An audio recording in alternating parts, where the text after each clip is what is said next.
ហើយបងប្អូនស្ងោរត្រឡាចជើងជ្រូកបងប្អូនថ្ងៃនេះស្ងោរជើងជ្រូកត្រឡាចគ្រឿងផ្សំគោលនេះមានត្រឡាចស្លឹកខ្ទឹមជើងជ្រូកហើយនេះមិនអាចខ្វះបានបើបងប្អូនចង់ឲ្យមានរសជាតិឆ្ងាញ់បងប្អូនអាចឆេពៅប្រៃតិចទៅមានឆេពៅប្រៃគីយឺហឺហើយនឹងខ្ទឹមសហើយប៊ីចេងស្ករយើងដាំដាក់តាមក្រោយទៅហើយមុននឹងយើងយកទៅស្ងោរយើងយកសាច់ជ្រូកយើងហ្នឹងយកទៅស្រុះសិនដើម្បីបំបត្តិក្លិនជើងជ្រូកចឹងណាឥឡូវសាច់ជ្រូកនេះខ្ញុំយកទៅស្រុះមកទឹកកុំឲ្យវាធំក្លិនសាច់ជ្រូកចឹងណានេះបងប្អូននេះសុកឥ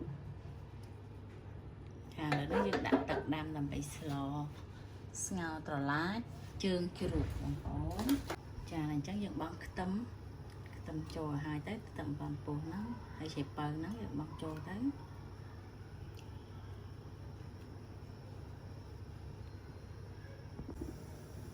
ចាឥឡូវទឹកយើងបានពុះហើយបងប្អូនអញ្ចឹងយើងដាក់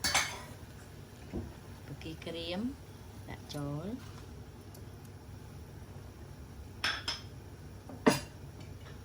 ហើយសាច់ដែលយើងស្រុះមិញនេះអញ្ចឹងគេជួយយើងស្រុះមិញនេះយើងដាក់ចូលទៅ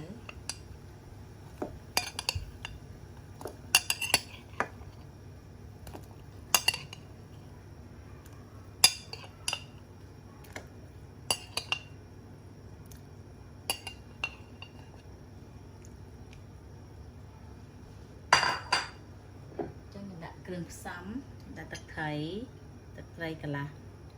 វែក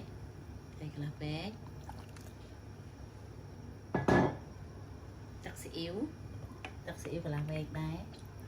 ស្ងោរដាក់ទឹកស៊ីអ៊ីវតិចទៅដើម្បីយកជាតិទឹកស៊ីអ៊ីវនេះដាក់ទឹកស៊ីអ៊ីវកន្លះវែក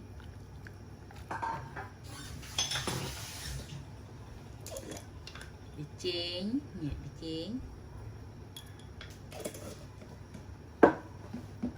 ខ្នុរកន្លះវែកដែរទៅយើងដាក់មើលសិនភ្លក់សិនទៅខ្លាច់ប្រៃ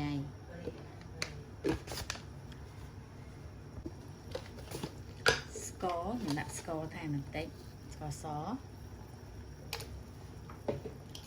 ម្រេចខ្ញុំដាក់ម្រេចថែមបន្តិចទៀតព្រោះយើងស្ងោរត្រឡាចយើងត្រូវការម្រេចបន្តិចនេះម្រេចមកចុងស្លាបព្រាទៅចាឥឡូវវាឡើងពពុះហើយអញ្ចឹងយើងដុសពពុះវាចេញតិចទៅពពុះសាច់បើយើងទុកវាទៅវាល្អទឹកអញ្ចឹងយើងដុសពពុះចេញតិចទៅហើយបងប្អូនភ្លក់តាមចំណង់ចំណូលចិត្តទៅតាមចំណង់ចំណូលចិត្តបងប្អូនចង់បានអញ្ចឹងណាសាបប្រៃអីបងប្អូនផ្សំគ្រឿងតាមហ្នឹងតែនេះស្ងោរបៀបងាយអញ្ចឹងណា